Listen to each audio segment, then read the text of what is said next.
In today's video, I'm going to teach you how to convert JPG to PDF in Adobe Acrobat. We'll walk through the Convert workspace so you can see exactly where to click and how the flow works from start to finish. This approach is consistent across formats, so once you're comfortable with it, turning a JPG into a PDF is just a matter of choosing the right option in the same place. Start by opening Adobe Acrobat. You can use the desktop app or Acrobat on the web. Either way, the interface presents the same core tools. Make sure you're signed in so all features are available, and give the app a moment to load your home screen. If you have multiple documents open, it's fine. You're heading to a centralized place where conversion tools live. Next, go to the top and click on Convert. This is your hub for changing a file from one format to another. You'll see it in the main toolbar area, and when you open it, Acrobat organizes the available export targets so you can quickly pick the format you need. Think of this as your one-stop panel for moving content between document types without hunting through menus. Inside Convert, click on Microsoft PowerPoint. I'm choosing PowerPoint here to illustrate the exact flow.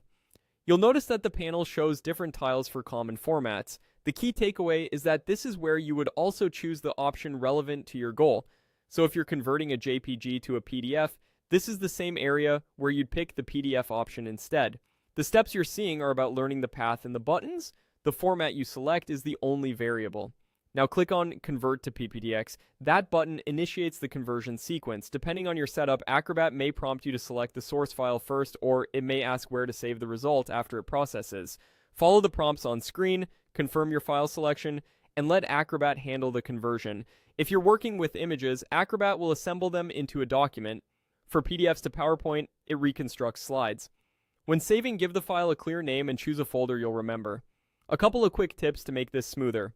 Larger or high-resolution files may take a little longer, so let the progress indicator finish before closing the window. After the conversion completes, open the output file to verify everything looks right. If you need different sizing or layout for images, adjust those in your source before running the conversion again. And that's the process. Open Acrobat, head to Convert, choose the target format, and start the conversion. Use the same flow when you want to convert a JPG to a PDF. Just select the PDF option in that Convert workspace.